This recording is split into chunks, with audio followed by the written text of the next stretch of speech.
Salut à tous ceux qui sont nouveaux, bienvenue. Et à tous ceux qui reviennent, content de vous revoir. Nous avons vu précédemment que lorsque nous nous approchons du Seigneur Jésus-Christ, par l'adoration que nous lui rendons, c'est-à-dire par notre consécration à sa parole et par nos prières, il accomplit des merveilles dans nos vies pour nous transformer en pierre vivante, tout comme lui. Ainsi, en tant que pierre vivante, nous devons nous agrandir et nous élargir, mais aussi former un saint sacerdoce dont les prières plaisent à Dieu et accomplissent des prodiges. Aujourd'hui, nous allons parler de la prière d'intercession, une forme particulière de sacrifice vivante à laquelle nous, chrétiens nés de nouveau, devrions tous recommencer à accorder une grande importance.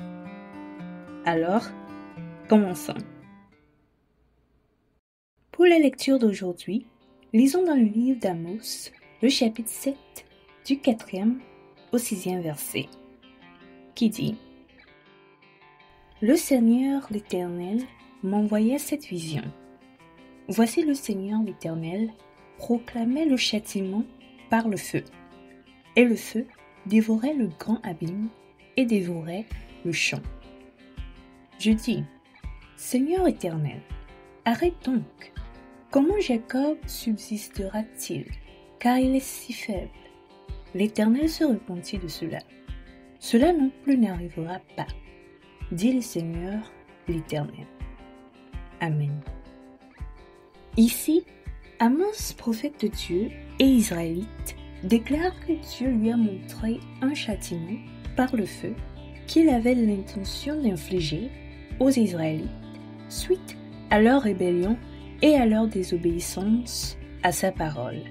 Cependant, pleinement conscient des péchés de ses frères israélites et de leur faiblesse à supporter un si grand châtiment, Amos a supplié Dieu d'avoir pitié d'eux et de leur pardonner leurs méfaits. Entendant la demande de pardon d'Amos, Dieu a décidé de ne plus infliger aux Israélites ce grand dommage.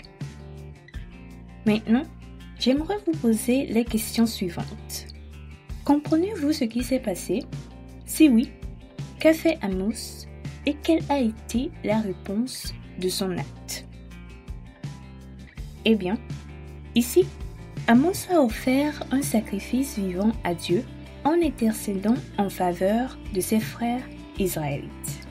Et ce sacrifice est ce que nous appelons une prière d'intercession. En effet, une prière d'intercession est une prière qu'une personne fait à Dieu au nom de Jésus-Christ pour son prochain, soit pour implorer la miséricorde et le pardon de Dieu, ou pour demander sa grâce et bien d'autres choses.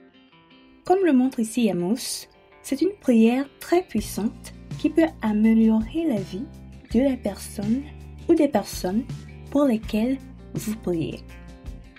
Néanmoins, certains d'entre nous ont tendance à croire à tort que nos prières ne peuvent rien changer à la vie de quelqu'un lorsque Dieu a prévu de lui infliger des calamités à cause de ses péchés. Or, c'est totalement faux. Car en vérité, le Dieu que nous servons ne se réjouit pas de la ruine de sa propre création. Ainsi, si en tant qu'enfant de Dieu, vous intercédez en faveur de votre prochain, il vous écoutera et accordera sa miséricorde à la personne pour laquelle vous avez prié.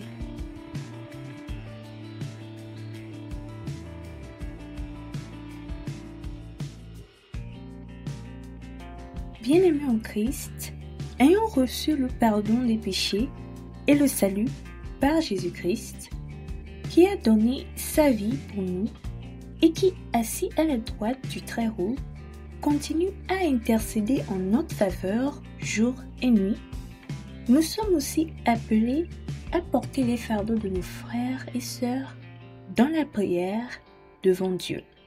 Car, même si c'est un acte accompli en secret, et ne passe pas inaperçu aux yeux de Dieu. En effet, c'est un acte qui accomplit la loi du Christ et génère de nombreuses bénédictions.